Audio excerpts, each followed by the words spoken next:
ሰላም ጤና ይስጥልን የተወደዳችሁና ተከበራችሁ የገበያ ሚዲያ ተከታታዮቻችን እንደምን አላችሁ? ይህ በሮሃ ፎሬክስ ቢሮ ስፖንሰርነት ወደናንተ የሚደርሰው ዕለታዊ የምዕራፍ 1 የቢዝነስ መረጃችን ነው። በቢዝነስ ዜና ወጃችን ላይ የሮሃ ፎሬክስ ቢሮን የዕለቱ ምንዛሬ ዋጋ ካተን እንድትከታተሉን እየጋበዝን ለዕለቱ ወዲያዝንላችሁ ዜናችን እናልፋለን። በቅድሚያም አርዕስቶችን እናስቀድም። የጥራጥሬና የቅባት እህሎች ዋጋ ተመን ዓለም አቀፍ ገበያ መሰረት እንዲሆን ላኪዎች ጠይቀዋል። ይህ ካልሆነ ግን ኤክስፖርተሮችን ከገበያው እንድንወጣ የሚገፋን ነው ሲሉ ቅሬታቸውን አቀርበዋል። የተነሳውን ቅሬታም በዝርዝር መረጃችን ይዘነዋል፣ እናደርሳችኋለን። የኢትዮጵያ መድን ኮርፖሬሽን ለአቪዬሽን ዘርፍ የሰጠውን የአደጋ መድን ሽፋኑን ይፋ አድርጓል። በዚህም የተሰጠው የአደጋ መድን ሽፋኑ በከፍተኛ ሁኔታ ጭማሪ ማሳየቱ ተነግሯል። እኛም የኮርፖሬሽኑን ሙሉ መረጃ በዝርዝር መረጃችን ይዘነዋል፣ የምትሰሙት ይሆናል። የአዲስ አበባ ከተማ አስተዳደር በከተማዋ በኢመደበኛ ንግድ መሰማራት የሚችሉት የከተማዋ ነዋሪዎች ብቻ ናቸው ሲል አስታወቀም። በዚህ መረጃ ዙሪያ ከከተማ አስተዳደሩ ፍትህ ቢሮ የተሰጠ ማብራሪያም አለ። በማብራሪያው የተነሱ ጉዳዮችን በዝርዝር መረጃችን ልናደርሳችሁ ይዘናቸዋል። የትራምፕ አስተዳደር ኤርትራና ሶማሊያን ጨምሮ በ41 ሀገራት ላይ የጉዞ እገዳ ለማውጣት ሰነድ ማዘጋጀቱ ተሰምቷል። የሚሉትና ሌሎች የቢዝነስ መረጃዎችን ወደ እናንተ እናደርሳለን። ትኩስና ታማኝ የቢዝነስ መረጃዎችን ለማግኘት ታዲያ የገበያ ሚዲያን መወዳጀታችሁን እንዳትረሱ እያልን በዝርዝር ወደምንመለከታቸው መረጃዎች እናልፋለን።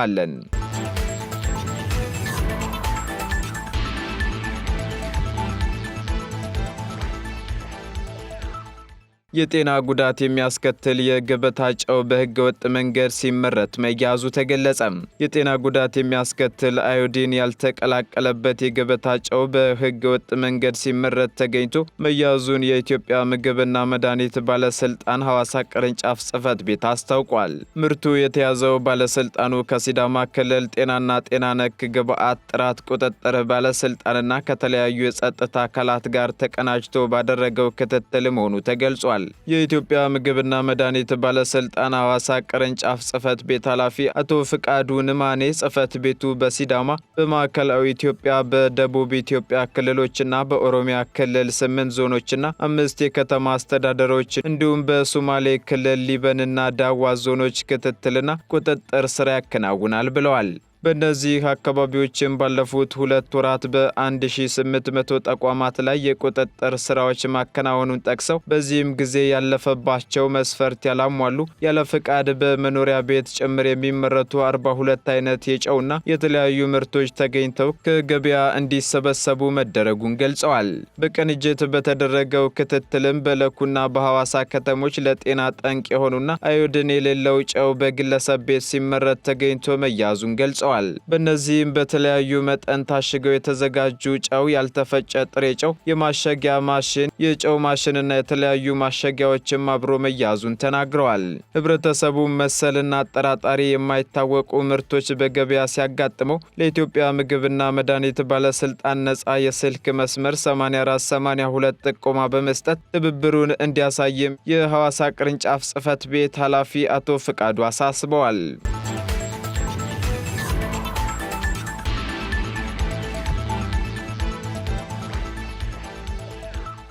የኢትዮጵያ መድን ኮርፖሬሽን ለአቪዬሽን ዘርፍ የሰጠውን የአደጋ መድን ሽፋን ከ10 ትሪሊየን ብር በላይ መድረሱን አስታወቀም። ኮርፖሬሽኑ በ2017 በጀት ዓመት አጋማሽ ላይ አጠቃላይ የመድን ዋስትና ወይም የአደጋ ሽፋን 11.7 ትሪሊየን ብር ሆኖ የተመዘገበ ሲሆን ይህም ከባለፈው በጀት ዓመት ጋር ሲነጻጸር በ5.7 ትሪሊየን ብር ብልጫ እንዳለው ተገልጿል። ኮርፖሬሽኑ እስከ በጀት ዓመቱ አጋማሽ ድረስ ከሰጠው 11.7 ትሪሊየን ብር የሚገመት የአደጋ መድን ሽፋን ውስጥ የአቪዬሽን ዘርፍ 10.7 ትሪሊየን ብር ከፍተኛውን ድርሻ መያዙን ከኮርፖሬሽኑ የተገኘው መረጃ ያመለክታል። በዘንድሮው ግማሽ ዓመት የአቪዬሽን ዘርፍ የተሰጠው የመድን ሽፋን የጨመረበት ምክንያት የኢንሹራንስ ድርጅቱ ደንበኛ የሆነው የኢትዮጵያ አየር መንገድ ለገዛቸው አዳዲስ የአውሮፕላኖቹ የአደጋ ዋስትና ሽፋን በመስጠቱ እንደሆነ የተገኘው መረጃ ያስረዳል ሲል ሪፖርተር አስነብቧል። ተዘግቧል።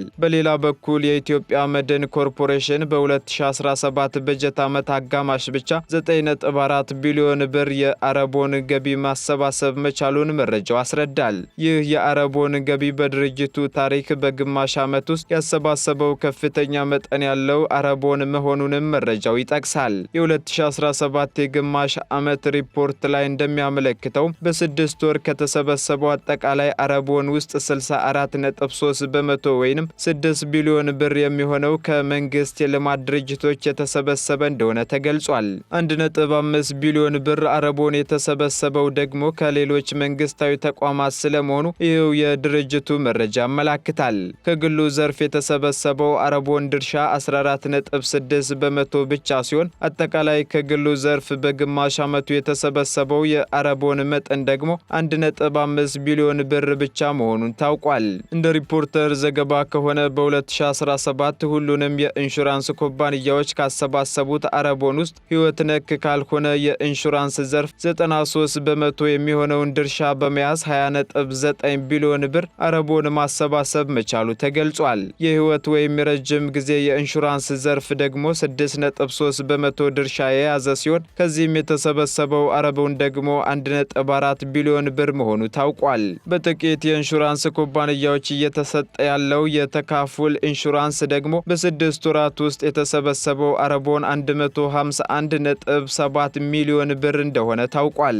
የእነዚህ የኢንሹራንስ ዘርፎች እድገት ሲታይ ህይወት ነክ ያልሆነ የኢንሹራንስ ዘርፍ ደግሞ በተናጠል ያስመዘገበው እድገት 37.9 በመቶ ሲሆን ህይወት ነክ ኢንሹራንስ ዘርፉ ደግሞ 49 በመቶና ተካፉል ደግሞ 20.2 በመቶ እድገት የታየበት መሆኑን መረጃው አመላክቷል።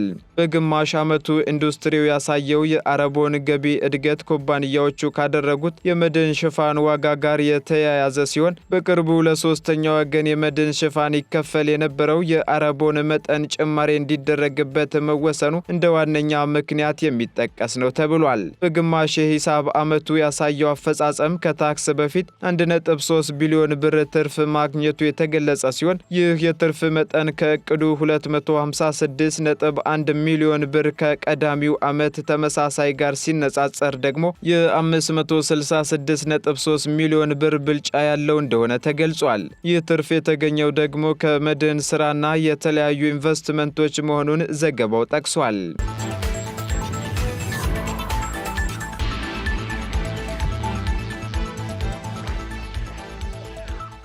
በመልቲ ሞዳል ትራንስፖርት ዘርፍ ለ3 ተጨማሪ ኦፕሬተሮች ፍቃድ መሰጠቱ ተገለጸ።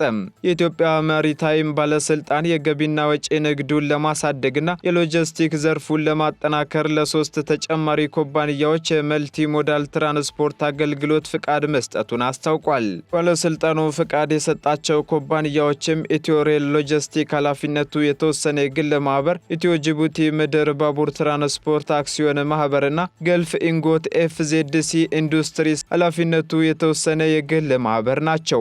የመልቲ ሞዳል አገልግሎት ወጪን በመቀነስና የገቢ ዕቃዎችን ደህንነት በማስጠበቅ በፍጥነት ወደ ተፈለገው ቦታ ለማድረስ እንደሚያግዝም ባለስልጣኑ ገልጿል። ባለስልጣኑ የመልቲ ሞዳል ትራንስፖርት አገልግሎት ፍቃድ መስጠት ከጀመረ ወዲህ ዘርፉን የተቀላቀሉ ኩባንያዎች ቁጥር ወደ 7 ደርሷል ተብሏል። በተጨማሪም የገቢ ወጪ ንግድ እንቅስቃሴን በተሻለ ሁኔታ ለማስኬድ በዘርፉ የሚሰማሩ ድርጅቶችን ቁጥር መጨመሩ አስፈላጊ ነው ተብሏል። ፓናፊክ ግሎባል፣ ጥቁር አባይ ትራንስፖርትና ኮስሞስ መልቲሞዳል ኦፕሬሽን የተሰኙ ኩባንያዎች በቅርቡ ተመሳሳይ ፍቃድ ማግኘታቸው ይታወሳል።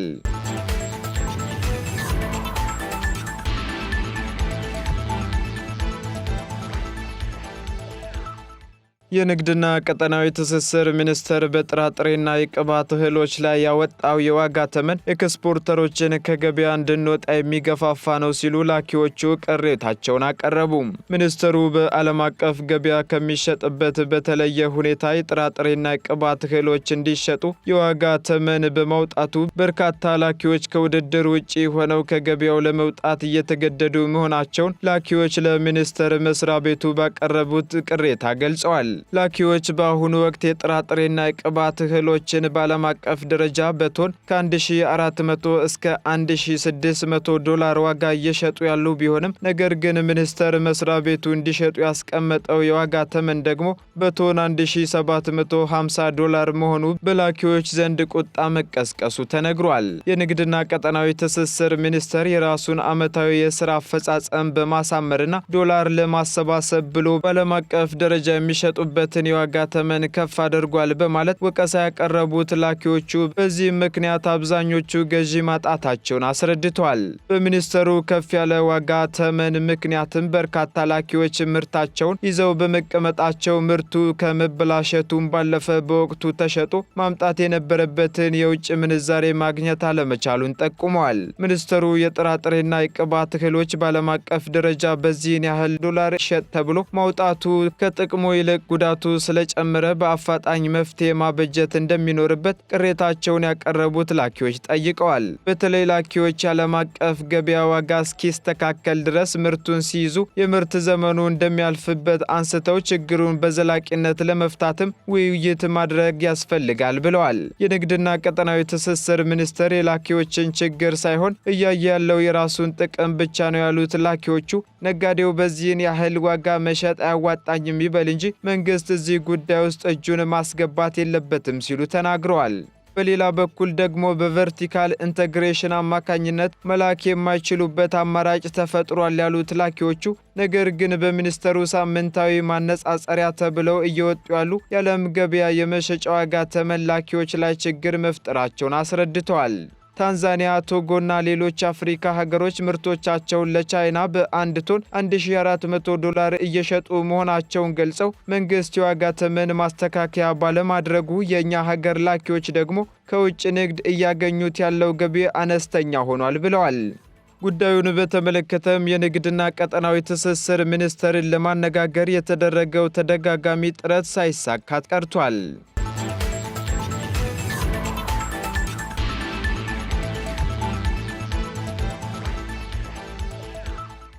የአዲስ አበባ ከተማ አስተዳደር በከተማው በኢመደበኛ ንግድ መሰማራት የሚችሉት የከተማዋ ነዋሪዎች ብቻ መሆናቸውን አስታወቀም።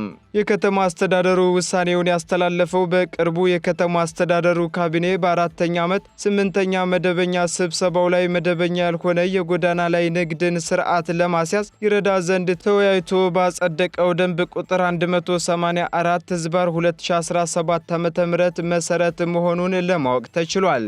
በጉዳዩ ላይ ማብራሪያ የሰጡት የከተማ አስተዳደሩ ፍትህ ቢሮ ኃላፊ አቶ ተክሌ በዛብህ ካቢኔው ያጸደቀው አዲሱ ደንብ በመዲናዋ አንድ ግለሰብ መደበኛ ባልሆነ ንግድ ላይ ሊሰማራ የሚችለው የአዲስ አበባ ከተማ መታወቂያ ካለውና የከተማዋ ነዋሪ ከሆነ ብቻ ሊሆን እንደሚገባ አስገዳጅ መስፈርት የሚያስቀምጥ መሆኑን ተናግረዋል።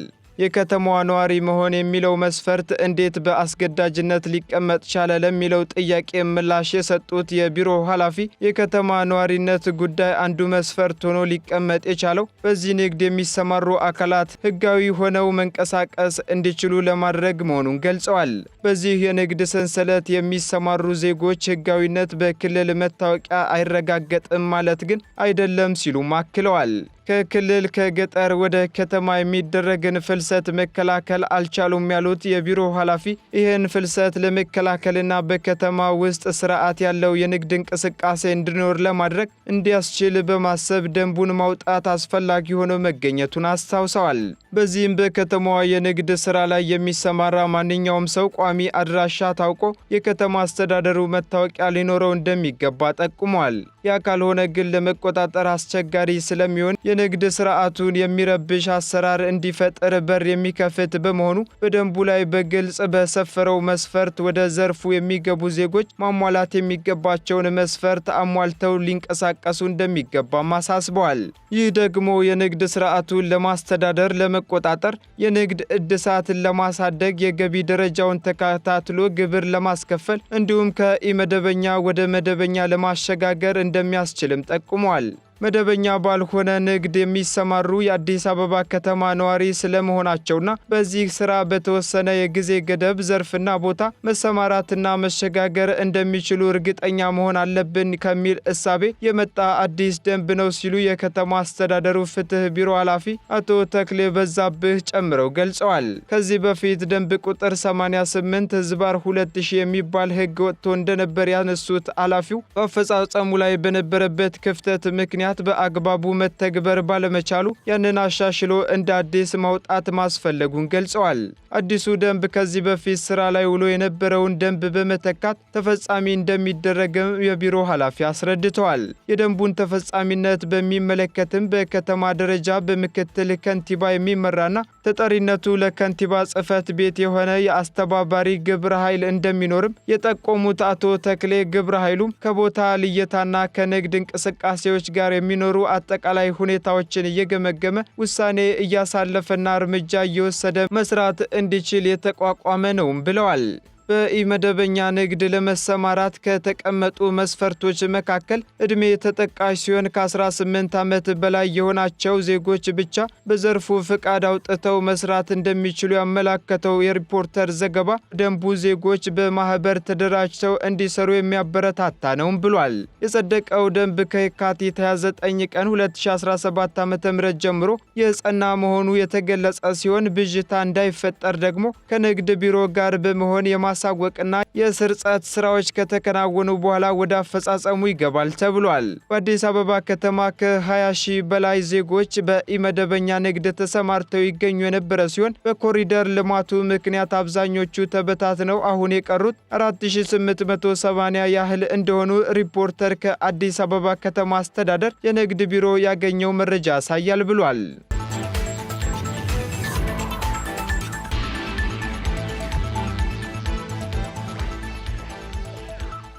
የትራምፕ አስተዳደር ኤርትራና ሶማሊያን ጨምሮ በ41 ሀገራት ላይ የጉዞ እገዳ ለማውጣት ሰነድ ማዘጋጀቱ ተሰምቷል።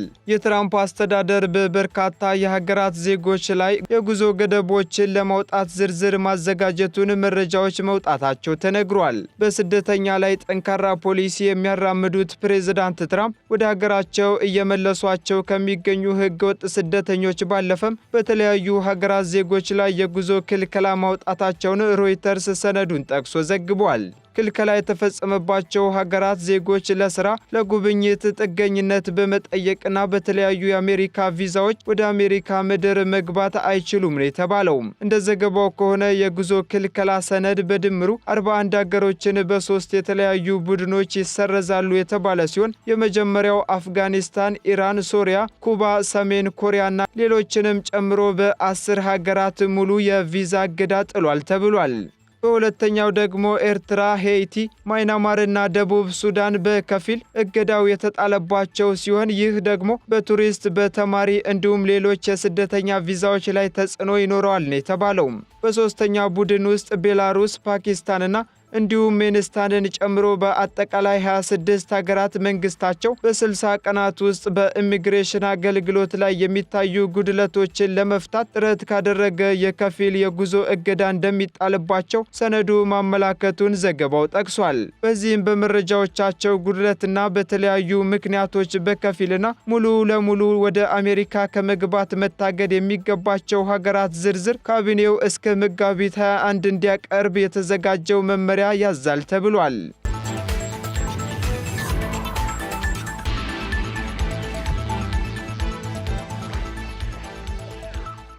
ቀጥለናል። የተከበራችሁና የተወደዳችሁ ተከታታዮቻችን፣ በመጨረሻም የሮሃ ፎሬክስ ቢሮን የዕለቱ የውጭ ምንዛሬ ተመን ወደ እናንተ እናደርሳለን። አንድ የአሜሪካ ዶላር 144 ብር እየተገዛ 146 ብር ከ88 ሳንቲም እየተሸጠ ይገኛል። እንዲሁም ፓውንድ ስተርሊንግ 172 ብር እየተገዛ መሸጫው ደግሞ 175 ብር ከ44 ሳንቲም ሆኗል። ዩሮ 147 ብር መግዣው ሲሆን መሸጫው ደግሞ 149 ብር ከ94 ሳንቲም ሆኗል። ስዊዝ ፍራንክ ደግሞ 150 ብር እየተገዛ 153 ብር እየተሸጠ ይገኛል። የተባበሩት አረብ ኤሚሬት ድራም 39 ብር መግዣው ሲሆን መሸጫው ደግሞ 39 ብር ከ78 ሳንቲም ሆኗል።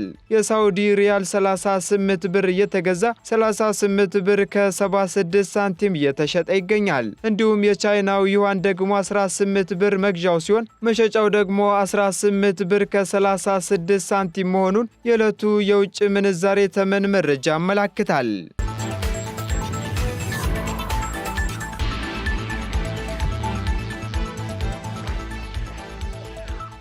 የተወደዳችሁና የተከበራችሁ የገበያ ሚዲያ ተከታታዮቻችን ለምዕራፍ 1 ያዝንላችሁ የቢዝነስ መረጃዎቻችን እነዚህን ይመስሉ ነበር። አዳዲስና ትኩስ የቢዝነስ መረጃዎችን ለማግኘት ታዲያ የገበያ ሚዲያን እንድትከታተሉ በአክብሮት እንጋብዛለን። መልካም ጊዜን ተመኘን።